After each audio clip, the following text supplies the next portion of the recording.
Frig medeniyetlerinin tarihi başkenti olarak bilinen Gordiyon Antik Kenti, Ankara Platı'da yer alıyor. Sakarya Nehri ile Porsuk Çayı'nın birleştiği noktanın yukarısında kurulu bulunan kent, Ankara'ya 94 kilometre uzaklıkta. Yassıörük köyündeki bu antik kent Anadolu'nun tarihine ışık tutuyor.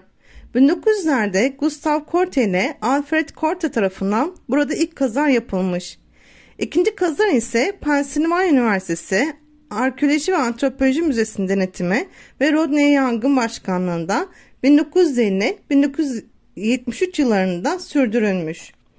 Gordiyon konumu gereği Anadolu'yu kat eden ana yolların kavşağında yer alması, ırmak ve su kaynakları bakımından zengin bir noktada olması, çevresi kuru tarıma ve hayvancılığa müsait olması gibi nedenlerle Friglere ilgi çekici geldiği düşünülüyor. Buradan elde edilen arkeolojik bulgular, Friglerin Gordiyon'a Hititlerin yıkılması sonucu M.Ö. 12. yüzyılın sonları gibi geldiğini gösterir. Küçük evlerden oluşan köy karakterine sahip olan Gordiyon, M.Ö. 9. yüzyılda büyük bir dönüşüm geçiriyor.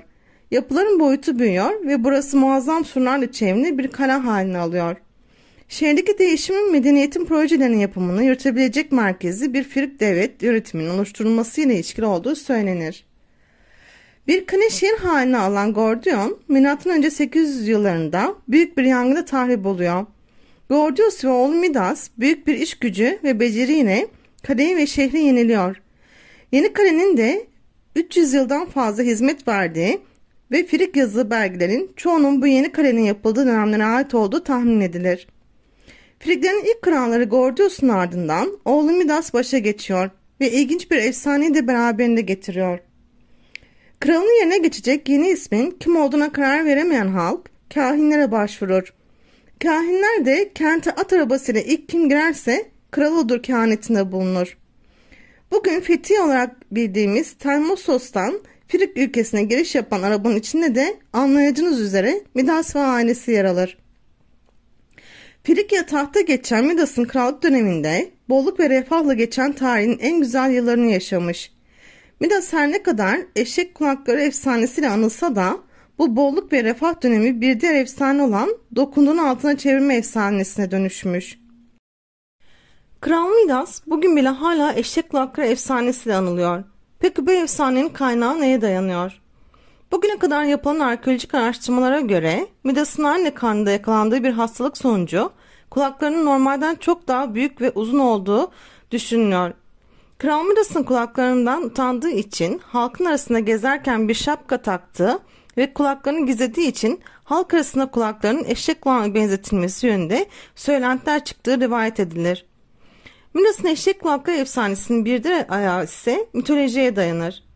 Mitolojide yer alan efsaneye göre sanatın tanrısı Apollon ve flütüyle nam salmış kırların sevilen tanrısı Pan arasında bir müzik müsabakası düzenlenir.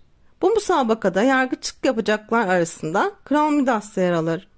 Müsabaka esnasında Apollon dillere destan bir müzik ortaya koyar. Fakat müsabaka sonunda Kral Midas oyunu Pan'dan yana kullanır ve Apollon'u kızdırır. Apollon müziğin kalitesini ayırt edemeyen bir kulağa sahip olduğunu söyleyerek Midas'ın kulaklarını eşek kulağına dönüştürür. Midas her ne kadar şapka takarak kulaklarını herkesten gizlese de bu sır çok uzun süre saklı kalmaz. Mitolojiye göre kralın berberi Midas'ın eşek kulaklarını görür ve bu sırrı başka bir kimseye söyleyemeyeceği için bir koyunun içine günümüze kadar gelmiş o efsanevi sözleri haykırır. Midas'ın kulakları eşek kulakları. Kral Midas'a ait bir diğer efsane ise dokunduğunu altına çevirme üzerine.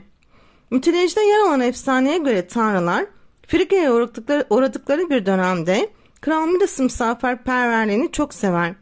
Midas'ı ödüllendirmek için bir dileğini yerine getirmek isterler. Bolluk ve refah ve zenginliğe düşkün olan Midas ise dokunduğu her şeyi altına dönüştürmek ister. Ve tanrılar da bu isteğini yerine getirir. Bu dilek her ne kadar iyi görünse de kusursuz değildir.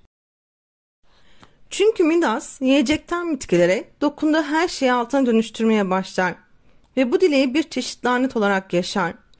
Bu efsanenin bugünkü bazı versiyonlarına göre Midas kızını da altın bir heykele dönüştürmüştür. Bu dileği ortadan kaldırmak için tekrar tanrılara başvuran Midas, kurtulmak için Paktula sırmında yıkanması gerektiğini öğrenir. Ege bölgesine yer alan ve bugün Sart Çayı olarak da bilinen bu nehirde bulunan altınlar Midas'ın Paktolas Irmağı'nda yıkanmasına bağlanır. Midas'ın kral seçilişi ve yaşamına hüzün veren eşek kulakları ne kadar efsanevi ise ölümü de o denli efsanelere konu olmuştur. Midas kendini görkemli ve zapt edilmesi imkansız bir başkente sahip sanır.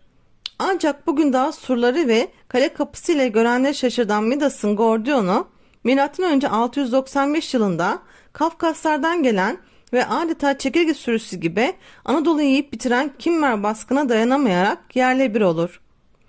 Midas bu baskından sağ kurtulur ama o günden sonra sıkıntılı bir hayat sürer. Gordion'u Midas artık kendi kaderini kendi tayin etmiş ve harap olan Gordion yıkıntıları üzerinde dolaşırken mitolojiye göre boğa kanı içerek intihar etmiştir.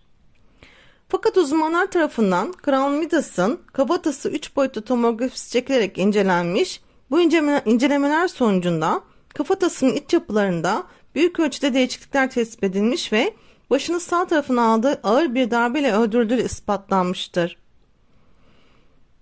Yapılan çalışmalar sırasında ilgililerce var olduğu söylenen Midas'a ait vücut iskeletinin kaybolduğu iddia edilir.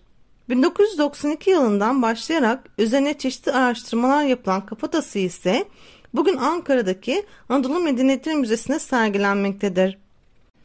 Günümüzdeki birçok müzik aleti bu medeniyet tarafından geliştirilmiş. Anadolu kilimlerindeki binlerce yıllık motiflerde Frig döneminden kalma, aynı zamanda devlet ve maden işletmeciliğinde çok gelişmiş.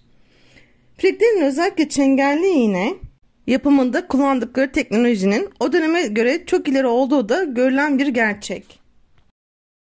Müzenin ve antik kentin en yakınından bulunan yerleşim yeri Yassıoğlu köyü.